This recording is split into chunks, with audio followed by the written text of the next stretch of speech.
రాష్ట్రాన్ని వ్యవసాయ రంగంలో అగ్రగామిగా నిలిపేందుకు కృషి చేస్తానన్నారు మంత్రి తుమ్మల నాగేశ్వరరావు. రైతుల ఆత్మహత్యలు లేని రాష్ట్రంగా తీర్చిదిద్దుతామని చెప్పారు. హైదరాబాద్ ఖైరతాబాద్లోని తెలంగాణ అగ్రికల్చర్ ఆఫీసర్స్ అసోసియేషన్ కొత్త సంవత్సర డైరీని రిలీజ్ చేశారు తుమ్మల. కార్యక్రమంలో కాంగ్రెస్ సీనియర్ లీడర్ చిన్నారెడ్డి పాల్గొన్నారు.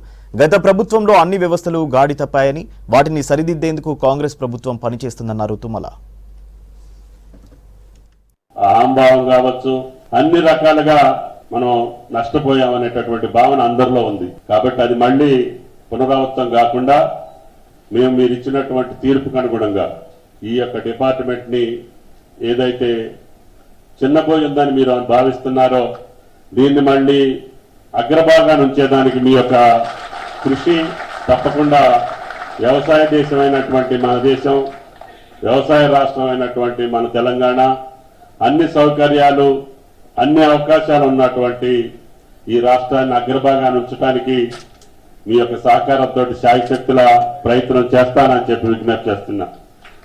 మీరు మాట్లాడినటువంటి మాటల్లో మీ మొబిలిటీ కావచ్చు, మీ ప్రపోజల్ కావచ్చు, మీ వేకెన్సీలు కావచ్చు, మీకున్నటువంటి సమస్యలు ఏదైతే ప్రభుత్వంలో ఉన్నాయో అవి పెద్ద సమస్యలు కాదు. వ్యవసాయ డిపార్ట్మెంట్ కు గౌరవం పెరగాలంటే మీరు సబ్సిడీ సీడ్స్ రైతులకు అందించడానికి ప్రయత్నం చేయాలి.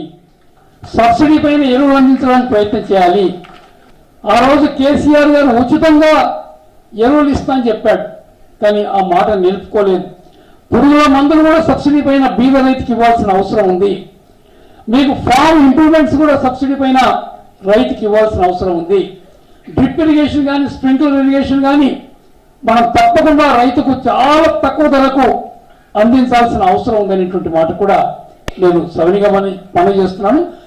ఈ పనులు కనుక మనం అగ్రికల్చరల్ ఆఫీసర్ ద్వారా, కింద ఉండేటువంటి ఎక్స్టెన్షన్ ఆఫీసర్ ద్వారా మనం చేయగలిగితే డిపార్ట్మెంట్ కు, రైతుకు, ప్రభుత్వానికి ఒక అవినాభావ సంబంధం ఏర్పడి వాళ్ళు ఎప్పుడు కూడా మర్చిపోరు, మంచి పేరు వస్తున్న డిపార్ట్మెంట్ కు అనేటువంటి మాట కూడా నేను సవినిగా చేస్తున్నాను.